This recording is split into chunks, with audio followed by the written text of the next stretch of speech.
Koko is the fourth novel that I've read by Peter Straub. Two of those novels that I've read were also with Stephen King, being The Talisman and Black House. Because of how bad Black House was, I really did not enjoy it. I wondered if Peter Straub was just kind of to blame for that, and because The Talisman I thought was so good, I wondered if Stephen King was just to credit for that.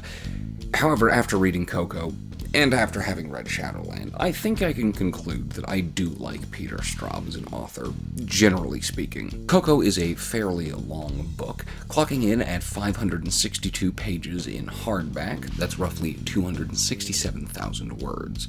The genre is primarily mystery, although there are many horror and slipstream elements. It won the World Fantasy Award for the best novel. However, I didn't actually know that until after I finished the book and started filming this video. But I don't really care much about whether or not a book wins an award, because there are plenty of books that have won awards that I don't care about, but there are plenty of books that haven't won awards that I really think probably should have, so I take those with a grain of salt. This is the first book in the Blue Rose trilogy, and having finished it, I do intend to move on to the next. I'm not intrigued per se in the plot, I'm just more so interested in Peter Straub's voice. He's got a very interesting voice, and that's overall why I think I like Peter Straub. But let's not get ahead of ourselves, let's get to the plot first. A group of Vietnam veterans meet in Washington, D.C. to discuss the slew of bizarre, brutal murders spanning Southeast Asia, each bearing small clues that suggest a fellow veteran from their platoon may be responsible. Three of them set out in search of their once brother-in-arms, sleuthing through the dirty districts and among shady characters, uncovering the truth behind this string of murders. But their activities do not go unnoticed. As they unravel the mystery and draw closer to the killer, it becomes fatally clear that they do so at the risk of their own lives. While there were definitely moments that I thought were overwritten, I still enjoyed my time. Even in the parts that I will mention later that I thought should have been slimmed down or cut out, I do actually think that I enjoyed myself in reading them. It was a fine experience. However, I think it would have benefited the novel to make it just a little bit tighter in some ways. Straub seems to ramble, which is probably why Stephen King picked him to be the only other author that he worked with for a very long time. Their styles are somewhat similar, although Peter Straub feels, I feel a bit pretentious saying this, but almost a little more literary than Stephen King. One of the weirdest things about Peter Straub's prose is just the way he talks about stuff. He, and this is the best way that I can describe it, employs the use of a lot of negative space. He seems to talk about just about everything around what he's talking about, except for the thing itself. It's very strange, the way that he shows everything but what you need to look at until it's the time to do so.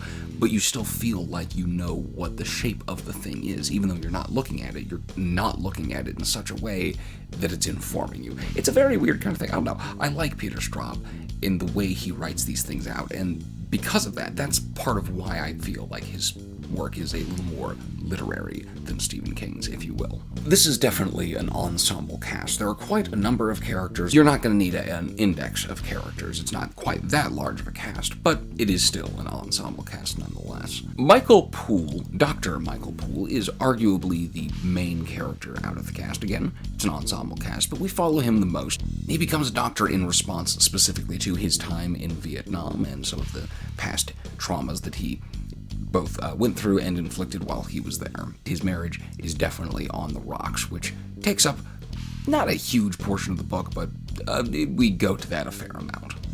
Michael Poole's personality is fairly neutral. He's really grief-stricken throughout the entire book, but he's a very neutral kind of a guy in general, as is the case with most leading guys. A lot of times in large ensemble casts like this, the main one is going to be a little more toned down in personality compared to the other ones, just because it gives the audience usually a little more foothold to get in the door, somebody to kind of paint their face onto in a lot of ways. Tim Underhill, he is the one that everybody believes is the killer. He became a writer and ended up writing a lot about his experiences in Vietnam, and those mirror the murders that were happening in Southeast Asia, which is part of why they think that he's the one who is doing all of the killings. I'm not going to say too very much more about him, just in an effort not to spoil anything, though we will talk about him a little bit more later on. Harry Beavers.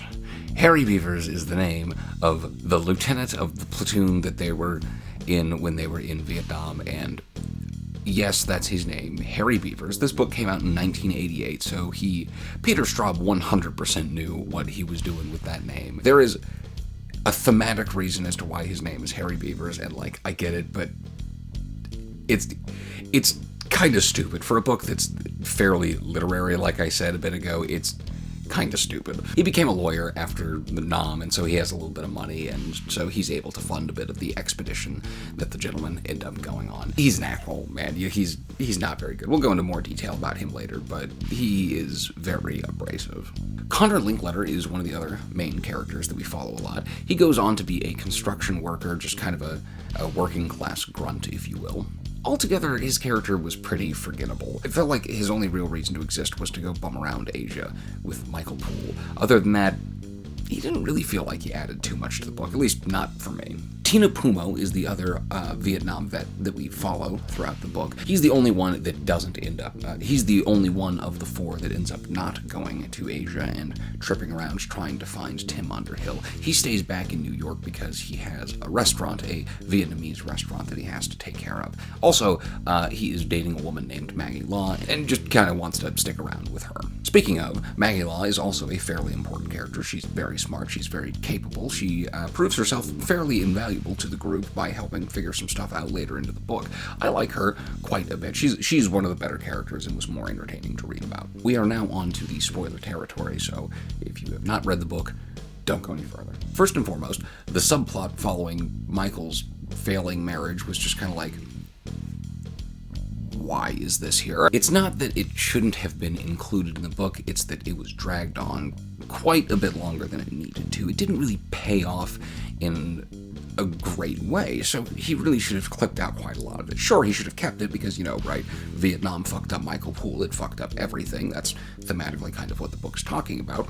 But even though, again, I did enjoy Peter Straub's side tangents and weird bits, it wasn't badly written, it was interesting stuff enough, but it just kind of cluttered up the book at the end of the day. I am not sure why the telephone scene, the whole telephone chapter even existed. Just like the marriage that I was just talking about, the telephone section didn't have anything really to do other than to be like, oh, hey, look at how seedy and dingy these back alleys are. Yeah, you can go pay to watch someone die. Ooh. That didn't really pay off very much, in my opinion. Like, sure, it kind of set up a bit of a joke later on when, like, they actually meet up with Tim Underhill and they start talking with him, and it turns out, like, he's like, oh no, I totally didn't ever go to do those. And so Connor's like, I fucking sat through that for nothing. Like, that's the gist that you get. We went through, like, 30 pages of this shit for, like, one joke? Really? That seems like a bit much to me. I expected Harry Beavers to die. It just felt like this character was gonna die at some point in this book. However, did not expect him to take his own life. That was not something that I had on my bingo card. His name as a character, Harry Beavers, he's very obviously being called a fucking pussy, right? Yeah, that's what I think Straub is trying to call about this guy. He is just wants to be controlling. He wants to be in control of the situation. He's literally responsible for the death of, I don't quite know how many children, but quite a lot of children, and yet he still feels like he's the good guy. Like, it takes a real fucking coward to be able to invert that situation and make yourself feel like you're not only just not an asshole, but straight up the hero. I think Straub is trying to call this guy and this type of personality that this man has, he's just calling him a fucking pussy. And that's why he does take his own life at the end of the book, because he's a pussy. He can't stand the fact that he didn't win, so he kills himself. I was fairly surprised that Maggie ended up sticking around for as much of the book as she did. I expected that after Tina Pumo was killed off in New York, I figured either A, Maggie was going to die, she was going to get killed by Pumo, or not by Pumo, excuse me, by the killer at that point, or B, she was going to show up just like for a couple of minutes later in the story and reveal some kind of small but important detail or something that'll be very relevant and helped them solve the mystery or some shit. No, she stuck around and actually just helped to unravel shit altogether and then fell in love with Michael Poole. I do like that she fell in love with Michael Poole. That was kind of nice. That was nice to see those two characters together, because I generally did like those two characters. In conclusion, I was actually genuinely surprised at how much I enjoyed reading this book. I'm gonna have to rate Koko with a B. Now, it did wander just a little bit too much for my taste, and the plot relies on a few too many conveniences. However, I found Straub's voice very unique, and his delivery made up for any shortcomings that the book had. As long as you find his voice palatable, I think you'd quite enjoy it too. I'd say that this was a better book than Shadowland, but still not quite as good as Talisman. The Talisman is definitely the best thing that Peter Straub worked on that I've had the good fortune to read thus far. Will I read this book again? Probably not. I would not be sad if I had to read this again. It would be, if I had the chance to read this with somebody else, that'd be pretty fun, actually, I think. As I mentioned earlier, I'm an author. My name is Damian Foreman, and I've written several books. The Circus, an American Fantasy, is my debut novel. Set in a giant circus where souls are currency and capital is king, our protagonist has to bend to the whims of the circus dictator, or risk her life and break the system she's found herself trapped in. I also have Portraits in Bloodlines, short stories written with my father, Rick Foreman, and 666, or a play about stones and how to carry them.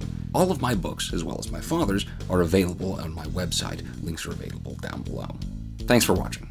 Have a good one.